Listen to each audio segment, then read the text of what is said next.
you should have your paper and your pencil ready. First, we're going to write an introduction. Your introduction is where you tell the reader what you're going to be teaching them about. You could start it with a you could start it with a question or a interesting statement, or you could just tell them, I am going to tell you about what you're going to tell them about. Here are some examples from our George Washington piece yesterday. Did you know George Washington was the first president of the United States? That is an example of a question statement as your introduction. Today, I want to tell you all about George Washington. That is an example of a statement introduction sentence. So I want you to write an introduction sentence for your piece about Abraham Lincoln. After you've written your introduction sentence, then you can click on the play button. Pause the video now and write your introduction sentence. Okay, so you should have written your introduction sentence.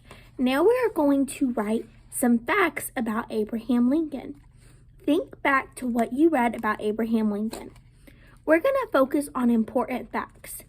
So we learned about main idea and how we can pull those really important details from a text to help us understand what's really important about a person or about a certain topic. So I want you to think about the main ideas that you got from those two different books. Try to come up with at least three complete sentences to share facts about Abraham Lincoln. If you're having trouble thinking of facts to write after your introduction, you can look back at the books by clicking on the epic button below. So you should have your introduction, and you are about to pause the video and work on your three facts. So you'll have 4 sentences whenever you click on the play button again. Go ahead and pause the video now and write those 3 facts. Okay, so you should have 4 sentences. You should have your introduction and 3 sentences to share facts about Abraham Lincoln. Now we're going to write our conclusion. The conclusion is where you tell the reader what you told them about. So here are a couple examples from the George Washington piece that we wrote yesterday for your on-demand. Today, I told you about George Washington. Do you think George Washington is as cool as I do? I hope you learned something new about George Washington. All 3 of those sentences are examples of conclusion statements.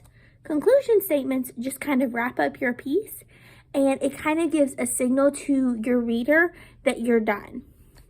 So I want you to pause the video and write your conclusion sentence.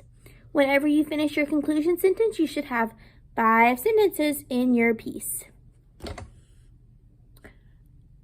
Okay, so if you clicked on that play button again, that means that you have 5 complete sentences. You have an introduction, 3 facts, and your conclusion. Now, you are about to end the video, and you're going to scroll down and you're going to click on Seesaw, and I want you to share your writing with me in Seesaw. Whenever you share your writing, I want you to use the microphone button to record yourself reading aloud what you wrote. That's to make sure I can understand what you are trying to share with me in case your writing is a little bit unclear. Please make sure that you take a clear picture of your writing. Sometimes whenever some of our friends are sharing their writing, they'll take a picture of themselves like this, and that makes it really hard for me to read. So whenever you are trying to share your writing, you need to have it right up close to the camera on your computer so that I can see it really well. I hope that you guys have an awesome rest of your day, and I will see you soon. Bye.